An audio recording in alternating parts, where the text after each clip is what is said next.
Let's freestyle a little bit. I knew that was coming. We might as well, because that's where it all comes from. Give me a tempo. Want me to hit a beat or something? Yeah. All right. Fife. Kick it off, kid. Kick it off. Yo, check it. I want to play with the crowd. Check it. What's up with the mic? Check it. Well, everybody out your seats and off of the wall. It's the Fife Diggy Dog on Arsenio Hall. Kicking rhymes, kicking beats, just strictly for the streets. And if it's Burger King with it, I suggest you eat a little hip hop. Up the tip on the top of the dome. Make the sucker MCs wanna go home. Whether you're from that place or whether you're from this place, I'm straight from New York, but Atlanta is my main place. Check out the style as I kick it like whatever. My rhyme style is ill, plus my brothers is quite clever. So check it how I kick it one time for your mind. Rug Daddy crew coming through. Yo, check the rhymes. Yeah. Ain't no suckers up here. Y'all got it all going on. Tribe Called Quest. A Tribe Called Quest, formed in 1985. I regret having to make a disclaimer about today's feature for stating the obvious, that as far as rap groups, A Tribe Called Quest was one of the best ever, along with being a top 2 favorite of all time for me. In no way were they not pioneers or influential or even successful, but for the reasons I will explain, they could have been a lot better. Their alternative neo-sound dominated the 90s for music of that ilk behind singles like Award Tour, Can I Kick It, and a personal favorite, Bonita Applebum. Their influence and pioneering ways can be seen woven in the cloth of almost every hip-hop artist of the times, and even more the ones that followed. The Lauryn Hills and Erykah Badu's, Mos Def, Kweli, and his good friend Kanye West, to name a few, inspired by the production, message, and rhymes of A Tribe Called Quest.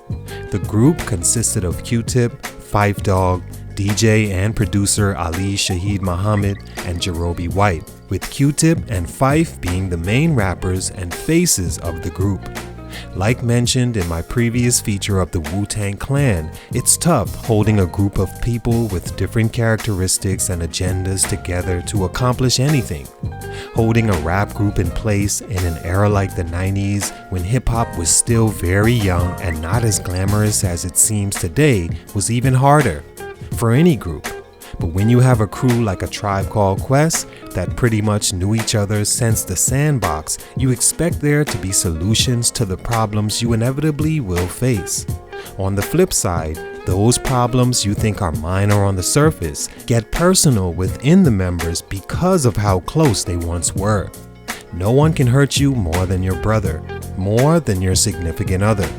That's the person you've told everything, maybe even showed them the skeletons in your closet. For it to be them to criticize you or release those skeletons to the public can be a pain there's no coming back from. And that's where I believe the Tribe was in the 18 years it took between their final album of the 90s for them to agree to work together again in 2016. Unfortunately, it wasn't completed before the untimely passing of one of the dopest rappers of the 90s hands down in Fife Dog, who succumbed to his fight with diabetes in the middle of the album's completion.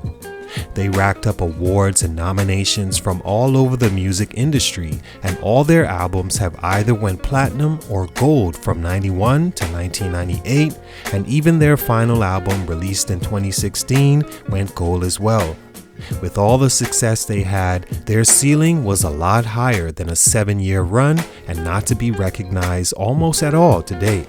For these reasons, their growth was stunted. Let's talk about it. It's your boy JC, Stunted Growth Music. Let's get it, man.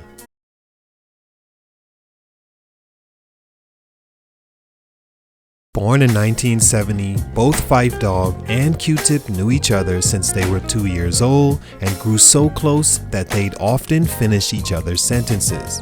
In fact, Fife says of growing up together that Q-Tip was his best friend up until they were 15 years old. Fife was always the smallest in the hood but knew how to defend himself, says Q-Tip. He started rapping in his mid-teens seriously and always hated his rap voice until his group mates reassured him that it was dope. It made him different. Q-Tip and Fife met each other as toddlers at church in Albans, Queens, where Q-Tip moved to around that time from Harlem. He'd frequently hear his father play his jazz collections at 12 years old at home, and when he was in the street, Rapper's Delight and Sugar Hill Gang were the soundtracks to his young life. He met Ali Shaheed in high school and hit it off as friends. Using Shaheed's uncle's home studio equipment, they began making demos and were encouraging Fife to make music as well. With Jarobi being the final piece, Quest was formed and the rest was history. Stunt number 1, Times Change the Business of Hip Hop.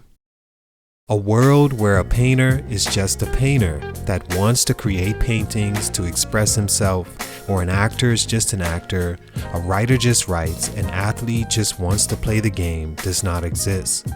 All those artists mentioned and more don't live in that naive world of make-believe. They live with you and I in this one, a one where money and making it is still important. Coming up and rapping on the street corner or at Q-Tip's house or featured on a song from the collective of groups and artists called Native Tongues, they crafted their skill and prepared for their own voyage. They put together a demo and in 1989 signed a demo deal with Geffen Records, but the songs didn't equate to a full album deal, and so they shopped around the industry and settled on Jive Records. They released their debut album under the label in 1990, the perfect time in hip-hop where crews were popular. Not only that, crews were having double the opportunity to make money as a group and also as a solo artist.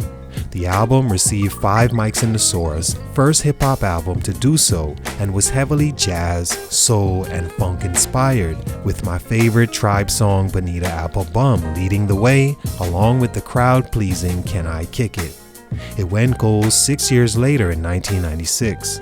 As time went on and the group delivered high-quality album after high-quality album, music began to change as the decade approached the end of itself. The late 90s changed a lot for not just groups but artists and the world in general. In music, crews began to become broken as the industry focused more on singles instead of full-length projects. Also, of those singles or projects, everyone in the group had to get paid, so by the time you got your share, it didn't feel worth it to even be in a group any longer. Solo artists made more money, and I think everyone involved, mainly Q-Tip and Fife Dog, recognized that and wanted to have a try going at it alone. Stunt number 2, Fife and Q-Tip butting heads.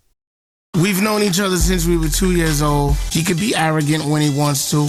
I could be an a-hole when I want to. So heads are gonna clash. Like mentioned earlier, groups are a tough thing to keep together. Mainly because what it takes to be a successful artist and a group is all involved having strong ideas and opinions that convey a confidence through music to touch the people going through the same experience and looking for a solution. In the case of A Tribe Called Quest, Q-Tip, the supposed frontman of the group, and his sidekick, as it would seem to many, were both fighting for a control that only pushed them further apart. For Q-Tip, he wanted Fife to care as much as he did. Since day one, Fife has been needing to be motivated to even do hip-hop, even small things like being encouraged when he felt his voice wasn't cool enough, to spending the same amount of time in the studio with Tip working on their songs, not just showing up, dropping your verse, and leaving right after. Fife, on the other hand, resented Q-Tip's position as the supposed frontman and didn't always want to listen to his advice and even demands. By 1998, those demands started to become sensitive to Fife Dog, and it drew a line in their relationship. After their third album, Beats, Rhymes, and Life, Fife said he was surprised they even came back for a fourth album. That he thought with the chemistry they were lacking, he was sure they'd be done. By 1998, after the underrated The Love Movement album, they were. Stunt number 3, Real Life began to happen. In 1990, Fife Dog was diagnosed with diabetes and has been living and having to juggle that with the grind music can be his entire career. This put a strain on not only him, but Q-Tip as well, who demanded more from his groupmate to justify spending time creating group projects over his solo career. A solo career that began in 1999 when he dropped his debut album, Amplified, that had the breakout singles Breathe and Stop and Vibrant Thing. The album went gold in 2008, but showed enough promise for Tip to continue down that path. He released 2 more solo albums almost 10 years after in 2008 and 2009 that both sold less than expected and weren't as highly regarded as any Tribe Called Quest projects. Fife also released a solo project in 2000 that failed to crack the top 150 on the charts. As mainly those two in the group began to butt heads and the music game changing, coming together again after '98 seemed impossible.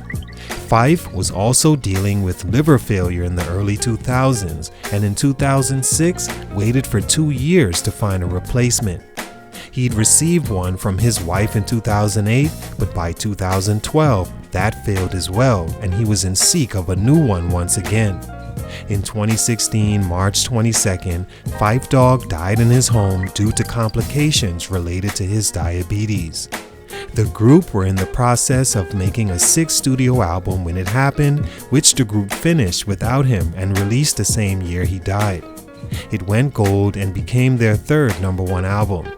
With Q-Tip and Ali becoming Muslims mid-90s and Fife dealing with his own issues, the group were separating from their prime until the inevitable happened. All in all, A Tribe Called Quest is still received as a top 5 group of all time.